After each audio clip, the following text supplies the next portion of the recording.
I'm like, I'm so like on my phone all the time. I'm just holding it. Maybe I should put it in my purse. Yeah. I know. I put it in my pocket, but It's I don't hideous. grab it again. It's awful. But it's my life, so. I'm not gonna pretend. like, you I'm know gonna what? pretend to put mine in my purse so I can take it out in like 2 minutes. I know, There you go. right? I know. I'm like, oh, we haven't started yet? Maybe someone's emailed me. Or Hey. texted me. Hey, how are you? Hey, nice to see you. No, I remember you. Yeah. So, yeah, thank you. Hey everybody! Hope everyone enjoyed the last couple of sessions. We're going to start our next session in about 5 seconds. We have one quick change. Aiden was unable to make it, so we have RKVC at the end jumping in on the panel. So thanks to them for coming in. What's up, y'all? It's tradition for us to fill in at least one panel each quarter. It is almost a tradition now. Cool. So this panel is hashtag sponsored, how to make money through brand sponsorships. Tiny sponsor. Also one Tiny Sponsor. Did I win? I'm Mike Prasad. I'm the founder of Tiny Sponsor, and we have an amazing panel here of some really awesome people I've had the pleasure of working with, which is really cool. So we have our KVC at the end. We got Megan. We have Cheyenne, and we have Morgan. And so I'm gonna let everyone do a quick intro. Tell us about who you are as a creator, or if you're not a creator, what you do in relation to creators. And if you are a creator, tell us about what type of content you create. Start with Morgan. I am a creator. I do music, singing clips on Instagram, as well as just normal fashion, lifestyle type photos. I'm Cheyenne. I'm an agent at Bella Agency, and I work on the representation side of influencer marketing. I'm Megan. I work at Ipsy, and I do kind of the middle ground between representation and influencer marketing. I work for a brand, but I also represent talent. I'm Vince. I'm a musician as well as a songwriter, and we use YouTube to promote our music, as well as use Tiny Sponsor for micro brand deals. I guess we're micro influencers now. Is that what we are? Sure. Nano influencers, I think, is the popular term. I just want to write songs. Everything he said except my name's Rod.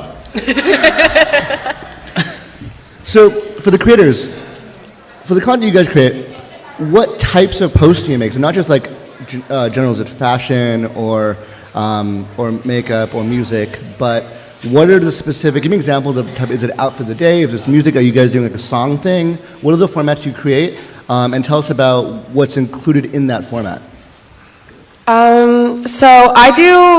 I started out doing a lot of just photos of my life, a lot of people my age, I'm 21, we post things about going, out at night with our friends, out wearing, an outfit you bought the day before, things like that. And then I got into doing music on my Instagram where I'd post like 30-second clips of me doing a cover of a song, whether it be through a microphone or just, in front of the camera, iPhone quality.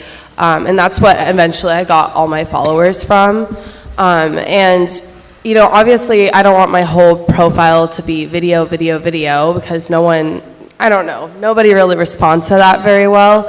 So I like to, keep my page very personal. I like it looking like myself, and then, dabbling in with videos of my singing so that people stay interested for who came for that. And then as well as, photos of myself, my friends, things that feel more personal so people feel like they're getting to know me and not just a pretty face, I guess. So you have basically your music highlights, you have maybe fashion and looks, and then you have lifestyle and personal stuff? Yeah, I've had the pleasure of going on, trips, getting to know some people to collaborate with, things like that. So I do photos, of me on these trips and cool destinations, things that people want to see that, are regularly not posted, I guess you could say. Okay, BC? Yeah, we obviously have the music that we do, but we try to put things up that are engaging our audience, so we can automatically start a conversation. Like, I think Instagram's great for that. We also do video, so we do. Yeah, we kind of came around like a different way than a lot of other influencers. We started as a band and songwriters. Both Vince and I had toured independently as other artists or bands, and then as a group we toured for a while, and we're in our mid-30s now. Not that that's old, but there was much more touring spirit in our 20s. And now, like our touring is mostly on YouTube. Actually, when we left the East Coast, there was like a local award show, and someone had nominated like RKBC's YouTube channel as like the best venue or something, East Coast, whatever. So aside from our music, our YouTube channel, Alex Hager actually had kind of pointed out, like we embrace a lot of old school YouTube. So in addition to the music, our YouTube channels kind of become like snippets of like a reality show of our lives. So it could be like a new song we wrote, or we just posted a video of like why the Mortal Kombat theme song is timeless. But then the next video is like Granny Potty Mouth giving me a facial for the first time. You know, like just whatever. And we listen to the audience like first and foremost. We've heard a lot of like YouTube gurus give us a lot of like BS, like, you know, this is what's most engaging is like, but not from what 1,000 people have told us, you know, like that watch us. So personal moments and experiences and then just music related. Yeah, like we recently started, Vince is a lot more into Instagram than I am personally, and as a band, we're kind of like formulating a little bit, but we've been embracing a lot more Instagram lately. In fact, like for anybody that follows me, like my personal Instagram knows like maybe a month ago, I had like an emotional breakdown because I saw this beautiful movie that like had representation and everything. And the director and the screenwriter of that movie like found the video and they started like sharing it. So like now that one breakdown moment of me is like all over the internet. But then on your YouTube, you also not just do music, but the science, there's the stories behind music. So it's breaking down different things as well. Yeah, we've done videos where we've interviewed the creator of the Marvel X-Men theme song from the old '90s animated series. That was a great experience. I know it's cliched because we hear it, and I'm sure a lot of you hear it a lot, is like be genuine, like what your interests are and stuff. It wasn't until we actually listened to that about a year or two ago that it actually like worked. Like we were like, oh, but fidget spinners are popular now. So we tried. Like we posted some fidget spinner videos, worst performing videos we've ever put out. And honestly, our entire audience hate the trend. They like downvoted. Stuff. We lost subscribers. It was a whole thing. Which is great for us. But then these videos where we talk about songwriting, like what was the music theory behind the X-Men theme song or the Mortal Kombat theme song? Or the DuckTales theme song. DuckTales theme song. Our genuine interest because we're 90s kids and we're musicians. So we spread a little bit of like that music theory geekdom that we didn't think anybody else was interested in. And turns out a lot of people are interested in it. And 2/3 of our subscriber base came from those videos of our interests and not trends. Good engagement. So Morgan, for your content, what are some brands you work with? And what are some of the integrations that you've done that how you've integrated brands into your content while still keeping your content authentic and natural? One that I've had a really easy time working with is a watch company. We work contractually, so I have signed on with them for a year. I post for them 2 or 3 times a month, whichever is more fitting or looks more organic. And it's easy for me to use that because I do a lot of guitar videos. I do a lot of singing videos. So I wear my watch in my right hand, strum with the guitar, watches in the video the entire time, gets hundreds of thousands of views. They're very happy. I'm happy. It's easy and organic. No one looks at it as a sponsored post. Another one that I do is Fender. They sponsor me with a guitar. And it's more of like a free exchange sort of type post where I'm not getting paid to promote them, but I am getting the pleasure of working with all of their like new guitars and models, and I get to show them in my posts, tag them. People see them for a solid 30-40 seconds, ask me, oh, like, do you prefer this one over this one? So it works really well in that way. I think I saw something with the fashion one that had maybe I'm mistaken, but a cartoon version of you or something? Or there was like a video fashion thing? I think I know what you're talking about. It was a while ago. Anyway. I don't know. There's a lot of brands too, fashion-wise. Clothing is very easy to integrate, especially, if you do a lot of self photos, like selfies, I guess. So I do a lot of that. I have a lot of, swimwear companies that reach out if I'm going to go on a tropical trip. I, of course, am going to be in a swimsuit most of the time. So it's easy to work with like beach cover-up brands, bikini brands, maybe even like a coconut water brand that reached out to me. It's easier when you know, the brand kind of looks at me and goes, oh, she fits my brand, rather than me having to try to fit the brand into my page. So in all those examples, you're basically saying that the right brand integration is something that is natural in your content, is very present, but doesn't actually explicitly stand out. Yeah, there's been some brands that have approached me, you know, asking to do a deal, and it just didn't fit. I mean, I worked with Fiat recently. I did a 3 or 4 post deal with them, and I didn't think it was going to work out personally, and then they presented me with ideas of, you know, what content I should use with them, and that's what made me eventually go, oh, okay, so it would work. So there's, you know, if you are a brand or someone who is looking to own a brand and wants to reach out to people, sometimes like the influencer or creator will look at it and be like, oh, this doesn't really fit me. But then you could always come back and be like, oh, these are my ideas. If you don't want to do it, that's totally fine. But that's what opened my eyes up to that opportunity. So finding the right integrations. I want to ask for RKVC, for your integrations, you guys have really unique formats like you explained. What are some integrations you've done, examples, and keep it short, and why you think it worked? So I'll give 2 like quick examples. The latest one was actually through Tiny Sponsor. You already know what I'm going to talk about. This app called Magic Fitness. In short, it does like personal training through an app like a Skype session. And at face value, we're like, well, that doesn't fit us because it's a music thing. But then we're like, well, we're also both very out of shape. So the whole post situation was us doing this 30-minute high-intensity workout where both of us vomited at the end. Made for a great video. It was great content. And then we posted the full unedited, like unglamorized workout that was recorded on 3 camera angles to just our patrons, so we like incentivized there. So that was something, and I think that worked because it was like no one else was willing to like put themselves out there like that, and we're like, listen, we know we're fat, and we let the holidays extend into March, so like. And that actually pushed me personally to like get back to jogging every morning. So there was that. And then on the flip side of things, we have something else that's a little different from other social influencer stuff. Probably the most notable brand deal that we've done is we wrote and performed the theme song for the new Philadelphia Phillies mascots.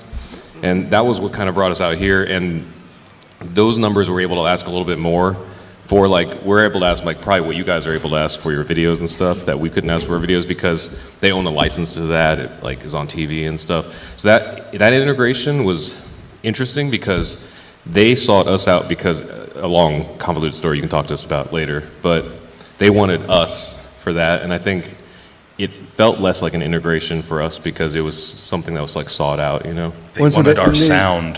So they actually licensed your music from that? Yeah, well, interesting. That was a whole like secretive thing. 'Cause, like, I don't know how the sports world works. I guess there's a lot of like weird stuff. So we couldn't email about it. Like someone would go to a meeting, record a video on a phone, meet us in person, show us like the debriefing, and then delete it. It was like Mission Impossible. And then we had to like write songs about like cartoon characters. It was the whole thing. Yeah, tell me about the turtle again. Yeah, we have old dubstep section for a turtle. Like, it's interesting. So Morgan, you have a large following. I think it's like 340,000 Around there. And you guys have a pretty small following compared to probably 3,000. We're like 3,500 on YouTube. So like completely opposite ends of the spectrum, but you guys are both getting sponsorships. But there's different deliverables. Like for you, it's going to be exposure and visibility and storytelling. For you guys, it's going to be integration, conversion, and probably like a lot of it is content rights in some cases. Yeah, a lot of on the video side, a lot of our exchanges, the brand gets to keep the content and reuse. So they use it in like their ads, or if they want to show like 2 guys almost dying on camera, they have that footage, you know. Like so you're able to make money regardless of size. I think the following is a really key takeaway here. Now, let's talk about the brand side. So, Megan, you work with Ipsy. When you're trying to find creators to work with them and pay them, what are some of the things that you look for in terms of what you're asking for, and how do you match that well to find that balance between the brand and what everyone's saying about making sure it's native to the creator's content? Yeah, I mean, definitely that is a challenge, finding people who are, not only aligned with Ipsy's brand, but also aligned with their personal brand. there's a lot of different tools I use to source people. A lot of it's just my network. Like sometimes I'll ask Morgan, like, hey, do you know anyone who would be a good fit for this? But in terms of deliverables, a lot of what we do at Ipsy is video, Instagram video. So for that, you kind of have to look at people's average video views on Instagram, what their content looks like. Video, having a on-brand video is a lot more difficult than having an on-brand photo, if that makes sense, because there's a lot more to the production. So just looking at their performance, definitely. Engagement rate is key when I'm looking at people.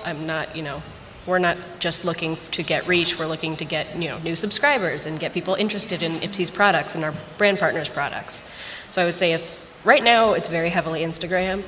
We used to do YouTube, but it's a little bit less right now just because, YouTube video is very heavy. Like for beauty, it'll be like a long video. Are you looking for the creator to make a standalone post or video specifically for Ipsy, or are you more asking them to integrate Ipsy into their existing content? We ask for exclusive videos. So like the way Ipsy's products work is, we have like the Glam Bag is 5 deluxe samples of different makeup products, and so what we ask is that they use all of the different products. Ipsy on its own, it's a brand, but the actual products belong to other brands. So we'll send them like a lipstick and a moisturizer and all of these different things, and you need to make all those things fit into one video that makes sense and aligns with our brand. So it's a big ask, and so we're very careful about the people that we choose to work with. And if the video does well, there's certainly potential for longer term partnerships, but you have to prove yourself first. That actually brings up another small point. If there's any creators out here, another way that as smaller creators we make money through brand deals is we're not necessarily the face of it. We've actually done brand integrations with Ipsy as musicians through Spanky Valentine and some other beauty influencers. Like we were backup dancers in her music videos shot at Ipsy. Oh, how funny. Yeah. It's a whole thing. I'll have to look that up. We were part of like other things, so like Spanky was like the main deal, but then the money trickles down in the budget to like people like us. Jen, for your clients, you represent a lot of mostly commercial and print models? Yes. So on the other side of that, when you're reviewing deals from brands, right, how are you selecting what's a good fit? Because a lot of, I know in that business, look and aesthetic and presentation and also portfolio is a big deal. And each model has their own look and their own approach. So how are you making sure that those are on point for your individual clients? For me, it's all about audience. Depending on what the brand is looking to get, if it's just a visibility campaign or if they're looking for content, Bella Agency houses both. We have content creators, some beauty content creators too, and we also just have people with massive amount of followers, that can get that reach for whatever new product launch or whatever it is. So combination of audience and content based on what the brand is looking to get out of the campaign. Okay, now for Megan and Chad, metrics. What are you looking for and what are you giving back to brands depending on which side of the deal you're on? Like after a campaign, you mean? Yeah, going into it, when you sponsor someone, what should they be returning to you? What are you expecting from them? And then also, if for some of your clients, are there other things that you're providing to a brand that they may not ask for, but you make sure to always be consistent in providing that's useful, that increases the value of your client? I don't know if you guys have contracts, but I'm having a contract for everything because for me, I think the most important thing is that the deliverables are extremely clear so that the brand isn't coming back with 4 or 5 edits after the fact. Absolutely. Yeah. And that's for both parties. Everybody gets protected with a contract. Love a contract. But in terms of after a campaign, I love to see, it kind of depends on the campaign's goals, obviously, but impressions, views, if it's a video, engagement, some screenshots of good comments, people engaging positively with the content. That always makes me happy. Let's see, what else? I think those are the big ones. And then just the content itself kind of speaks for itself, if that makes sense. Did you do a good job? Is it something that people makes engaging? sense? Yeah. Can we reuse it for paid media at some point or something like that? So you're looking at, but the metrics are going to be use of content, engagement of the post. Is there any kind of, for Ipsy, is there link tracking and conversion tracking there? Yes, that's another good point. So where you can sign up for Ipsy at ipsy.com, and so we give people personalized links that they can use, and then obviously a higher conversion rate is always a plus, but not necessarily the main thing we're looking for. We do try to get a combination of that brand awareness and also conversions. So if you break down the value of a sponsorship, is that going to be 90% visibility, 10% conversion? Is it more brand representation? Is it storytelling? What are the key things that really make up a good value sponsorship for you? I mean, I think that it changes depending on your, on your purpose. Like at Ipsy, we do regular posts, and that's, a lot. It's a lot of, just brand awareness mostly, and then, if there's subscribers, awesome. But at places I've worked with before, they just wanted visibility. They were just trying to get their name out there. So it kind of depends on where you're at. And some people mostly want the content. Like they're like, yeah, you should post it, but we mostly just want it for our purposes. I imagine that's a lot of what you guys are doing is, just making cool stuff. So to summarize kind of the goals, there's storytelling, visibility, sales and conversion. There is audience growth maybe for Ipsy if you're getting new followers? Potentially. I think that's kind of a side thing that's benefit. nice to have. Okay. Other than content rights? Yes. Have you ever done anything where it's market testing or research purposes? Like if you have a small influencer who has a different audience, maybe it's a little bit off from your normal target, but you want to see how they engage, would that be something that might be interesting? I mean, certainly. There's lots of different realms in which, a product like Ipsy can be good. It's, relatively inexpensive, so it's not necessarily only for like luxury beauty people. There's lots of, we use lots of lifestyle influencers and, people who are moms. It's a very varied audience, so it is important definitely to get some diversity in there. So how's everyone's open question for the panel? How do you find your deals or your sponsorships depending on the side? Tiny sponsor.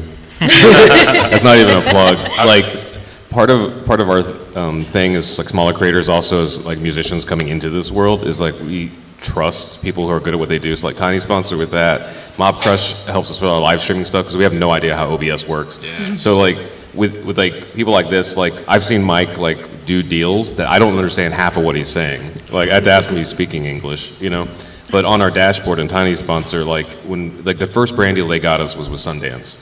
And like the deliverables were like very clear. They were like listed out like 2 Instagram stories, 1 post, like these are the hashtags we want you to use and stuff.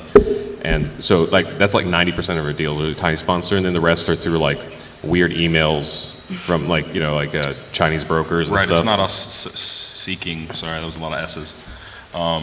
It's more on the lines. We did that one thing for a mic. Some mic company sent us a microphone. We did a review, and then right after, someone from the other panel had just said this, but we did one, and then just a bunch kept following. It's like if you're wanted, everyone else wants you. I think was the words she said. And then the last part is like we're part of a lot of other creator friends deals. So like when Spanky does something with Ipsy, and she's like, I need backup dancers. We're not dancers, by the way. It was part of a comedic thing, but like it kind of danced our hearts out. It kind of trickles down to us. So that's I think it's a little bit different from some other people, but it's an option. So it's all like network collaboration, sourcing. Yeah. Okay. We're the idiots in the crowd. You can pull up whenever you need. Morgan? I have a couple different variables. Early on, for me, it was mostly through direct message and through email. Now that I've grown, I would say direct message is not a good way to approach an influencer whatsoever. It gets really crowded, and it's really hard to detect whether it's a legitimate brand or not through just a direct message. I prefer email pretty much when I go through my email, and it's really that's really oversaturated too. You'd be surprised at how many people email, but you can really tell which brands are professional by the way they lay out their email. It's very direct to the point. Separated, organized well. That's how I know it's going to be an easy brand to work with. And then I, of course, have influencer companies that I work with. So I have 2 that I'm signed to. I have a manager that I work with that's non-exclusive, and he brings deals to me. So he's kind of like a freelance agent, I guess you would say. And then I work with Void Influencers, which is like a blanket influencer company.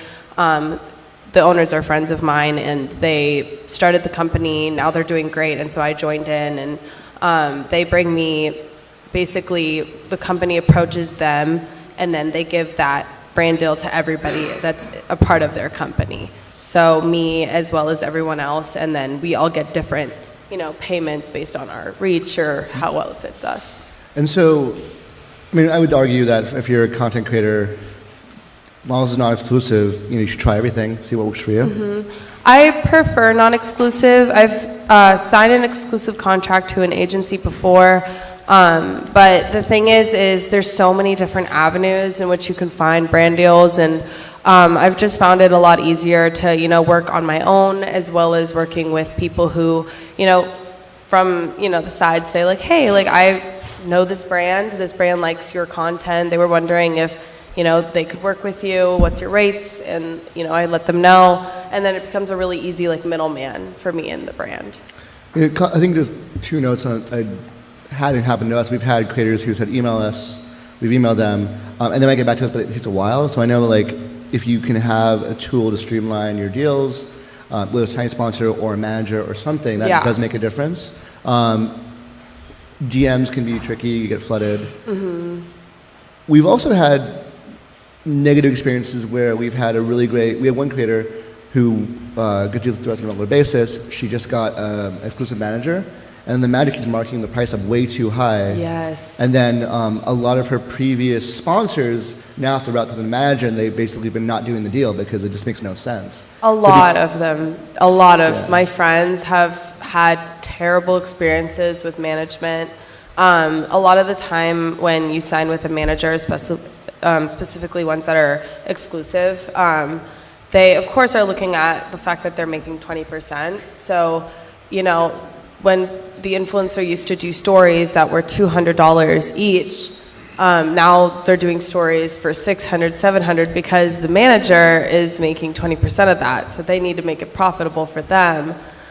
So it's harder to do lower budget stuff when you have someone who doesn't really benefit off of you doing lower budget stuff, even though it's something that you would have done in the past. I think, so as a creator, you really know what your content is, so making sure that you have control. I know that if you do have a exclusive relationship with an agent or a manager, make sure you have some performance clause or some out, otherwise you're stuck for a year, you could lose a lot of deals. I've seen it happen. Yeah, personally, when I've been in a exclusive contract, I've basically laid down a clause in the contract saying in the first 3 months, it's a trial period. If I want to continue with that, agreement, then I can. After 3 months, I can null the agreement and both parties can leave. And most of the time, the agencies are okay with that, knowing if they have any, value, they'll know that after 3 months they'll want to stay. If the company's not okay with that clause, I usually don't do anything and I don't sign. That's good advice.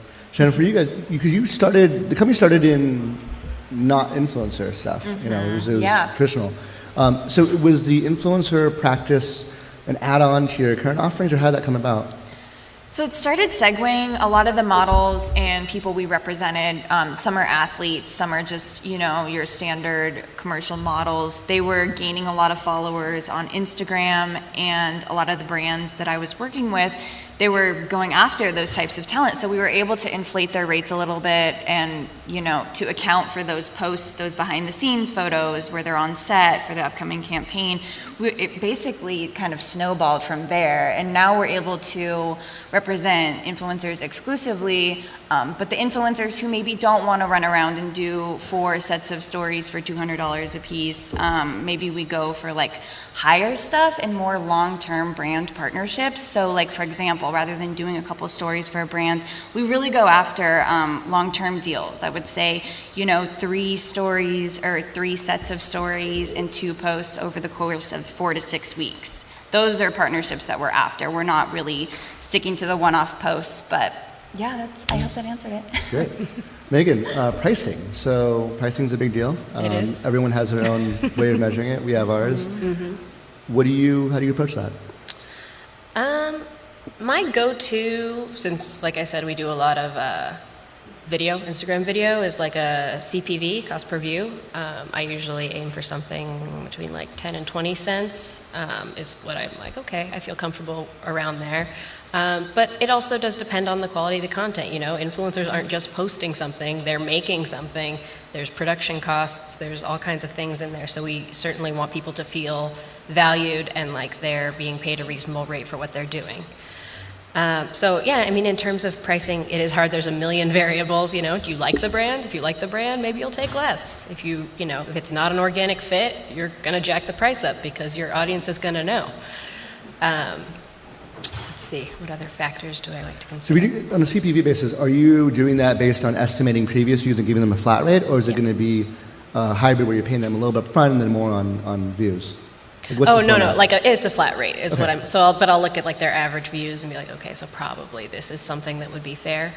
And then, it also depends on how people value themselves. Like I've worked in the past at an agency where we paid two people, two completely different rates for the exact same asks, and they were the same size. One valued themselves more. And that's, unfortunate, but it's also, it's know your worth. But if It's someone important. values themselves more, metrics are the same. How do you decide? Because if you say you have two people, one's like $500, one's $1,000, but all metrics are the same. Well, we worked with both. Well, if you In that if you had to instance, choose yeah. one, let's say, right? Like, well, would you look at the aesthetic? Would you look at their style? Would you look at the brand match? Like, what's the deciding factor for you? At that point, then it becomes qualitative. So it's Okay. like what makes the most sense for the brand that I'm working with, what What your trajectory Yeah. was, what your goals were for exactly that campaign. what is their audience like, Like at that point, maybe you ask for screenshots of their audience breakdown to, make sure that, who has the most US-based audience or, whatever's the most relevant at the time. So would you say that like all the metrics are a baseline, like your views, your audience, your follower counts, all that stuff is basically gives you a baseline price, Mm-hmm. but the final decision comes down to qualitative matching around the Absolutely. brand and the And creator? also, are they nice? Honestly, That's a huge I can't tell thing. you how many unpleasant people there are to work with. And so if you're just nice to me, I will bring you brand deals until I die. Showing up and not being an asshole is like 90%. Actually, And is being Mari on your here? That's email. her slogan. Yes. Being Respond to me. responsive, yes, and getting deadlines, right? Like you need the content, you have a plan to roll it out. People If have to I've get done a with it. campaign, like if my first campaign with you, you're successful in terms of the metrics, you are professional, and you're pleasant, I will really continue to bring you stuff ideal. anytime That's I the- see it. Yeah, I mean, I'm part of different, groups on, in forums on Facebook and stuff, where people post, influencer marketing campaigns and things like that, and I'll, at no profit to myself, pass those on to people that I've worked with who are nice because I want them to be successful and make money. So look at some general frameworks. I know pricing is very subjective. There's the actual value of your exposure and your distribution, and then there's the value relative to a brand who might have a really highly targeted audience that's a good fit, and maybe it's more. So the example is like in search terms, if you're searching for home mortgages, the cost per click is going to be much higher than searching for a music concert ticket or a music download. So you mentioned like, was it 10, 20 cents CPV? Yeah, ish. So that's a good baseline though. Yeah, So it gives it you depends, yeah. 1,000. Okay, so that's a good baseline on the view side. Chen, for your audience, or Morgan, how do you price your packages in terms of, are you basing it on a follower count? Is it like a rough dollar per thousand? What's the basis? It's kind of difficult, to be honest with you. I think I'm a little more understanding than a lot of influencers are on the brand side of things. For me personally, my most expensive is a video because most of my followers came in through video. So my video views are way over what they should be for my following. So, when I have a photo, I do get a lot of, impressions, so I get a lot of views. So if, I have a photo and they say, I want a photo that looks like this, that's promoting my brand, or I want, the caption to be this. Those are two completely different prices. If I'm holding a product, that means content creation, that means, maybe an extra couple hours, means maybe hiring a photographer, maybe working with a photographer, planning out my day, whereas a caption, it's just having a photo I've already taken that I know is probably going to do pretty decently, but then it's just a caption, so it's not as sponsored.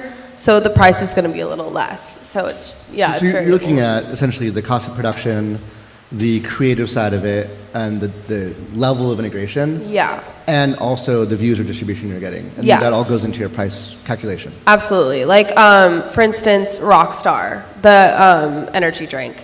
They reached out and I gave them my posting prices because I did not think they were asking for a video. But instead, they asked for me to do a singing video with just like a drink in the background, or like it looks like I've been drinking it or something like that. That's going to be much higher because my views for my videos, much more people see. I get about 1 million impressions on a video versus 500,000 on a photo. So it's a much different viewer range. So of course, the pricing is probably going to be about, 1,000 more than a video or a photo. Awesome. Sharon? Yeah, and so I rep followers, or I rep influencers of all different sizes. But in line with what you were saying, we do price it out for videos to cost more. I mean, it takes more effort. Usually people are engaging with them more. Videos tend to just perform better on Instagram alone for our creators. And then, a couple people will just have set rates. There's a guy that I represent where he doesn't really work on anything under 2,000. And that's just kind of easy to work with. Usually that's a bundle of like stories and a couple posts throughout, like I was saying, 4 to 6 weeks. So in that scenario, you're actually, maybe his follower count isn't big enough to justify that price point, but you're adding more deliverables into that package. Totally. Making for a more organic collaboration, really, because if someone just slaps up an Instagram post and tag you in it, and they're posting stories about other things, it's not really cohesive. So in my opinion, bundled content just performs better. It's more natural. That's a good point. We found as well that a feed post will be good for visibility, but if you do a follow-up with stories, you can have linked and conversions there. Yeah. So that works really well for brands as well. Yeah. Okay, cool. So I want to make sure we have time for questions. One last quick tip for finding or making money as a content creator. I would say making money, I would think to kind of connect with your audience, see what your audience likes, and try to make content that's pretty consistent. I see a lot of people once in a while, like for instance, you have to keep in mind what your audience is, like if you have a male or female based audience. For instance, I have a lot of girlfriends of mine that have a very, very high male following. So they work with brands that, of course, men are going to really like. If they all of a sudden start posting things that are girly, their engagement drops significantly because they have a male view, and they don't want to see that. And the same thing goes for the opposite. So I think it's kind of maintaining what's been working for you. If you want to rebrand, that's fine, but you have to, be aware of the fact that there's going to be a drop. Makes sense? I say definitely focus on your content. I see a lot of people posting on Facebook and stuff saying their engagement is down. If there's nothing to engage with, you're not going to get any engagement. Focus on your content, focus on your brand, and know your audience. It's so important. We see a lot of women selling to women on the platform, so it's important to know your audience, know if you can charge more than the other person. Like you were saying, some of your friends with like male followers, I'm sure that they can't promote that watch brand in the same capacity that you can, so Totally. important to know your audience. I'd say reach out to brands that you use and like, and ideally ones that you've featured in your content before, so you can send in that email an example of like, oh, hey, my audience likes your stuff, pay me. I would say that's the biggest one, is be your own advocate and make sure that email contains all your stats and all of, and includes why you like the brand, an example of you using the brand, and, asking, hey, do you have any promotions coming up or campaigns that I could be a part of? I'd love to jump on the phone. So basically all of these things, plus like, don't be afraid to get outside of your comfort zone because you don't know what you're capable of until you do. And we're also very transparent with our audience about doing brand deals. I don't know if it's something that just works for us or everybody else. Like, we don't try to hide the fact we're doing it. We're like, listen, we're going to do this workout app. We're going to see how it goes. And then we're going to eat tacos. Yeah, hashtag sponsored. Awesome, thank you. One last tip, if you ever want to try and check an Instagram creator's media value, you can do that at tinysponsor.com/calculator, and we have a pricing method there as well. I'll do one quick question before I get kicked off stage. Anyone? No questions? We were very thorough. We were. I'm pretty interested in like how you guys feel about affiliate marketing in exchange for what you guys earn. Oh, performance-based.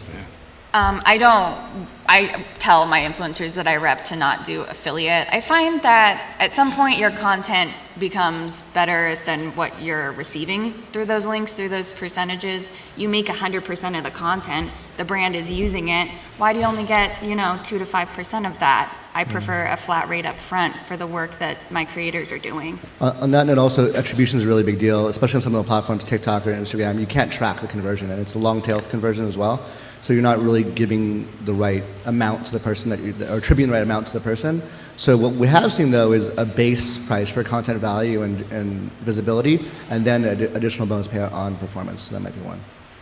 There might be a place for it. We're actually in a transition out of that because we were really small before, and that was how we got our feet wet and this is kind of how an interaction works.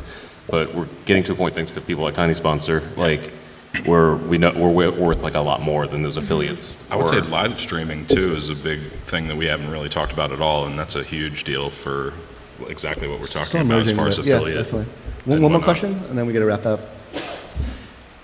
Back. Where do you see this going in 5 to 10 years? Is it still do you see longevity in this? Yeah. Yeah, totally. I mean, I see more brands working on influencer marketing every day. For me, I was able to see where this is going to go and make the choice to start the influencer division at Bella Agency because we were already working in commercials. Now I don't have cable TV. No, none of my friends do. I'm not watching commercials anymore. I'm scrolling on Instagram, and those influencers, you guys are the commercials. All I see is Instagram. just it multiplying and multiplying. Casey Neistat, a year or two ago, did a huge Samsung campaign for the Oscars, and they picked a YouTuber to do their Galaxy rollout. Do what you can. So Yeah, the reality is the more We're assimilating them. the more phones. Content creation is so easy now that the majority of content created for the foreseeable future will always be individuals, and that's what we're consuming more and more and more. So as long as that content is being created and there's a way to advertise in that content, that's always going to be the case. And given that now that content is all, it's not big studios anymore. It's the day-to-day content, it's day-to-day people. That's always going to be something that's never going to change. Pretty much for the foreseeable future. So I would say that too. And if anything, I think this is more the beginning of kind of understanding. Brands used to have to pay for a studio, for videographers, and it could cost hundreds of thousands of dollars to make a commercial that's 30 seconds long. So now they're paying $2-3 grand for an influencer to go and make a 30-second video and get a ton of impressions, as long as the influencer is legitimate. They're getting the same reach that they So they're getting the same reach for, a fraction of a fraction of what they used to pay. Yeah, so and different formats have different value. yeah. So we got to wrap up. Thank you for everyone. Thank you to the panel. Good job, you guys. Yeah. We also have these